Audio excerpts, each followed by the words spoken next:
Hi guys, my name is Joe Mihalik, and you may have seen another video I did regarding a stagecoach that I made a while ago. But today what I'm presenting is some of the dollhouses that I've made recently. Now, in the past I made dollhouses in raw form, but recently I've tried to come up with some painted ones, finished, so they're ready to furnish for people who want to put in their own lighting and carpet, and if they want to, they can also change the colours themselves. Now, what I've got today is there's this design here. I've got three different colour schemes of the same dollhouse, and I've got another one which I'll show later on as this video goes through. But regarding this first model, there are three different colour schemes I've got in the same design. And now all my dollhouses are 1/12 scale. Okay, so in the old imperial measurement, that means it's 1 inch to a foot. So if you know, for example, in a house, if you've got an 8-foot ceiling, that would mean that in the dollhouse it would be 8 inches. So that's exactly the scale. And in the miniature scene, 1/12 scale is really the most popular, and you can buy a lot of furniture and accessories which are specifically made for that scale. All right, now. This particular dollhouse, right, they're just even though you can see compared to my size, but they're about 1 metre wide and about 1100 millimetres high by about 700 millimetres deep. Now the depth, of course, is the full depth you see there, but this veranda here is removable, as is this one here, and that's certainly going to make it easier to transport. Obviously, to get a size like that into a car boot would be difficult, but by separating it this way, that makes it easier to transport. Now, I'll include a few sort of shots as we go along regarding the way that even comes apart to show you. Regarding removable items in the dollhouse, even these rails and these top pieces here, that's all screwed on. So just a couple of screws, you can easily take it off. If you want to change this colour scheme, at least it's a lot easier to finish it off that way.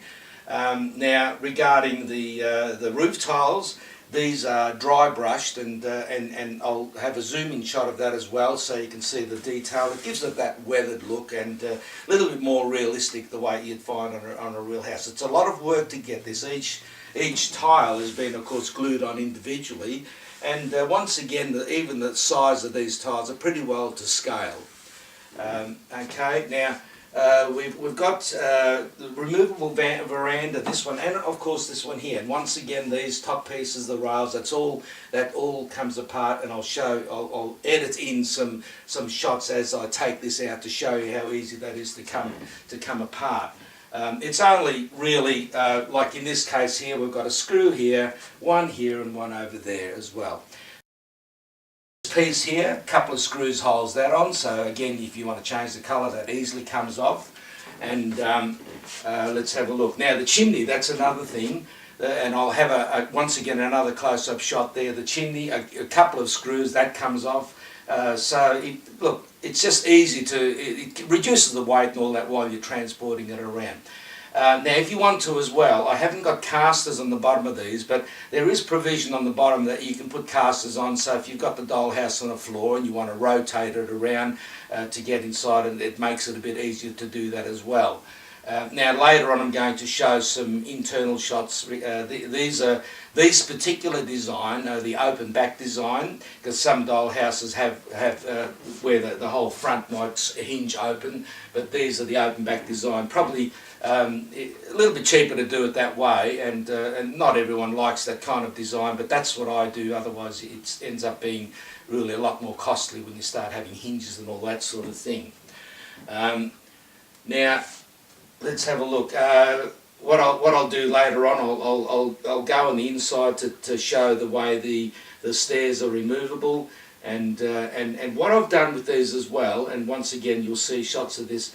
The internal walls inside, there's 3 walls which are removable, and the beauty of that is that you can size the rooms up the way you want, or you can have more open space, whatever. I've done that because it gives me easier access as well, you know, inside the dollhouse. You say the removable idea I thought was a really good idea. Now let's have a look. The stairways, once again you'll see inside there are three stairways, also easily removable, only held in with one, each stairway is held in with one screw, and once again easy access for the whole thing. There's a lot of space inside this dollhouse, and I really like this particular design because it does seem to be more efficient. And when you see the dollhouse, a lot of them have got too many windows, and it takes away the internal walls that you can furnish.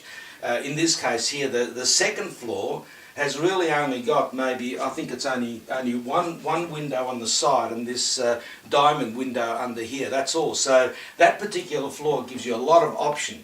Where the chimney is as well, you've virtually got three places that you can put a fireplace as well. That'll sort of match the position of the chimney, and I think that's a good feature because a lot of people who work in this Victorian era stuff like their fireplaces as well. Right now, there's also I'll show the three different colour schemes with this particular model, and I'll also show a fourth dollhouse, a totally different design.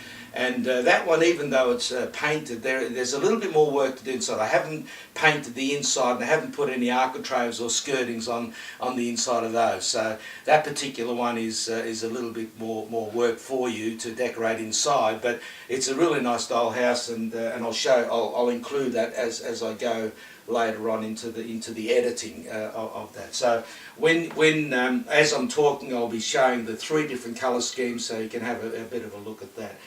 Now, another thing I'll point out, again, I'll zoom in on these shots later. What I've done here, we've got weatherboards, again, to scale, and you know, when you look at the variety of texture, smooth panels, weatherboard, the brick which is also dry brushed on the chimney, and just features like you can see on the top here. Probably a little bit unusual, but I think sometimes I find that when you tizzy up a dollhouse, it just, even though you might not find it on a real house, but it does give the dollhouse a little bit more character as a model. Okay, so I think that sort of covers pretty well what I've got. Now, anyone interested, you can contact me on the email address below. These obviously are for sale, just contact me and I can give you a price. But we're looking, you know, look, really, these take, it could take 2 weeks to build one or more, and really a lot of people, they compare these things to maybe something that comes out of Asia, you know, for say, a children's toy. But what I'm doing here is not really aimed, you know, for children. It's really for adults who model in miniatures. So it's not really a toy. We're aiming this at say, ladies or gentlemen who really want to do this as a hobby, okay? And, you know, we're not aiming it at kids. That's important to know. So look, generally I'd expect to sell something like this for about $500. But look, contact me and see. Now, the thing as well, you know, this clip is going to probably go worldwide, but I can't deliver. I'm not going to put it in a crate. These are available for people to come here to Ballarat in Victoria, Australia, and to pick them up in person. I'm retired now, and you know, they're not available in any retail shop or anything like that. They're just available from my workshop here at home. Okay, but again, any questions you've got, give me a call. I'll be glad to show you. If you want to come over, I'll give you those details, and you can come and see me in person and meet me, and we can go from there. Okay, so thanks for looking at the video, and hope to meet you. Okay, bye, folks.